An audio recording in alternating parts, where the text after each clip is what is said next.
ಸುಮಾರು 10,000 ಜನಸಂಖ್ಯೆಯುಳ್ಳ ಗಡಿಭಾಗಕ್ಕೆ ಹೊಂದಿಕೊಂಡಿರುವ ನಂಗಲಿ ಹಿರಿಯ ಪ್ರಾಥಮಿಕ ಶಾಲೆಯಲ್ಲಿ 9 ಮತ್ತು 10ನೇ ತರಗತಿ ಪ್ರಾರಂಭ ಮಾಡಲುವಂತೆ ನಾವು ಇವತ್ತೇನು ಮೌನ ಪ್ರತಿಭಟನೆ ಮಾಡ್ತಾಯಿದ್ರೆ ಇದಕ್ಕೆ ಕ್ಷೇತ್ರ ಶಿಕ್ಷಣಾಧಿಕಾರಿಗಳು ಮತ್ತು ಉಪನಿರ್ದೇಶಕರು ಮತ್ತು ಡಯಟ್ ಪ್ರಿನ್ಸಿಪಾಲರು ನೀವು ಸರ್ಕಾರಿ ಶಾಲೆಯ ಆವರಣದಲ್ಲಿ ಪ್ರತಿಭಟನೆ ಮಾಡಬಾರ್ದು, ಅವರನ್ನು ಹೊರಗಡೆ ಕಳಿಸಿದ್ರೆ ಅಲ್ಲ ಸ್ವಾಮಿ, ಹೊರಗಡೆ ಆ ಒಂದು ಶಾಲೆಯ ಮಕ್ಕಳ ಭವಿಷ್ಯದ ಹಿತದೃಷ್ಟಿಯಿಂದ 9 ಮತ್ತು 10ನೇ ತರಗತಿಯನ್ನು ಪ್ರಾರಂಭ ಮಾಡೋಂತೆ ನಾವು ಹೋರಾಟ ಮಾಡ್ತಾರೆ. ನಿಮಗೇನು ಅನ್ಯಾಯ ಆಗಿದೆ? ಯಾಕಂದರೆ ಖಾಸಗಿ ಶಾಲೆಗಳ ಹತ್ತಿರ ನೀವೇನನ್ನು ಶಾಮೀಲಾಗಿದ್ದೀರಾ?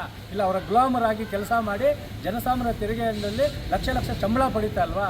ಇಲ್ಲಿನ ವರದಿಯನ್ನು ಶಿಕ್ಷಣ ಸಚಿವರು ಯಾಕೆ ಕೊಡ್ತಾ ಇಲ್ಲ? ನಾವು ಕೇಳ್ತಾ ಇರೋದು ನಮ್ಮ ಮನೆಗಲ್ಲ, ಶ್ರೀಮಂತರ ಮನೆಗೆ ನಾವು ಯಾರು ಕೇಳ್ತಾ ಇಲ್ಲ. ನಾವು ಕೇಳ್ತಾ ಇರೋದು ಇಲ್ಲಿ ಸುಮಾರು 350ರಿಂದ 400 ಜನ ಮಕ್ಕಳಿದ್ದಾರೆ. ಇತಿಹಾಸ ಇದೆ, 100 ವರ್ಷಗಳ ಇತಿಹಾಸ ಇದೆ ಈ ಸ್ಕೂಲ್ಗೆ. ಆ ಇತಿಹಾಸ ಇರುವಂಥ ಸ್ಕೂಲಲ್ಲಿ ನಾವು 9 ಮತ್ತು 10ನೇ ತರಗತಿ ಪ್ರಾರಂಭ ಮಾಡಂತೇಳಿ ನಿಮ್ಮನ್ನು ಕಳಕಳಿಯಿಂದ ಕೇಳ್ತಾ ಇದ್ದೇವೆ ಹೊರತು ಮೇಲೆ ದೌರ್ಜನ್ಯ ಮಾಡ್ತಾ ಇಲ್ಲ.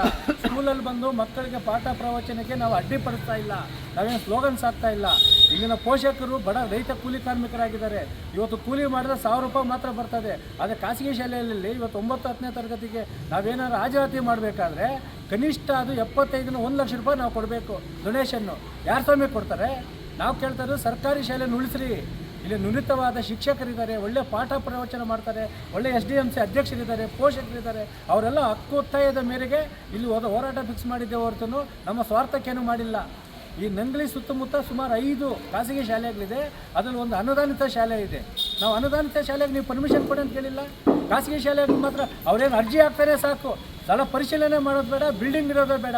ಅವರಿಗೆ 1ರಿಂದ 10ನೇ ತರಗತಿವರೆಗೂ ನೀವು ಕೊಡ್ತಾ ಇಲ್ವ ಪರ್ಮಿಷನ್ನು? ನಾವು ಕೇಳ್ತಾ ಇರೋದು ಈಗಾಗಲೇ 8ನೇ ತರಗತಿಗೆ ಹೊರಗಿದೆ, 9, 10ನೇ ತರಗತಿ ಕೊಡಬೇಕು ಅಂತ ಹೇಳ್ತಾ ಇದ್ದೀವಿ. ಒಂದೇ ಒಂದು ತಾಸು ಸಂಬಂಧಪಟ್ಟ BEO ಮತ್ತು ಶಿಕ್ಷಣ ಇಲಾಖೆ ಅಧಿಕಾರಿಗಳಿಗೆ ನಾವು ಕಾಲಾವಕಾಶ ಕೊಡ್ತಾ ಇದ್ದೀವಿ. ನೀವು ಬಂದು ಇಲ್ಲಿನ ಸಮಸ್ಯೆಯನ್ನು ಬಗೆಹರಿಸದೇ ಇದ್ದರೆ ಖಂಡಿತವಾಗ್ಲೂ ಹೇಳ್ತಾ ಇದ್ದೀವಿ, ನಾವು ಮೌನ ಪ್ರತಿಭಟನೆಯನ್ನು ಮುರಿದು ರಾಷ್ಟ್ರೀಯ ಹೆದ್ದಾರಿಯನ್ನು ಬಾಬಾ ಸಾಹೇಬ್ ಅಂಬೇಡ್ಕರ್ ಫೋಟೋ ಸಮೇತ ಮತ್ತು ಮಕ್ಕಳ ಸಮೇತ ಹೋರಾಟ ಮತ್ತು ಬಂದ್ ಮಾಡುವ ಎಚ್ಚರಿಕೆಯನ್ನು ಇವತ್ತೇ ಈಗಾಗಲೇ ಸಂಬಂಧಪಟ್ಟ ಶಿಕ್ಷಣ ಇಲಾಖೆ ಅಧಿಕಾರಿಗಳಿಗೆ ನೀಡ್ತಾ ಇದ್ದೀವಿ.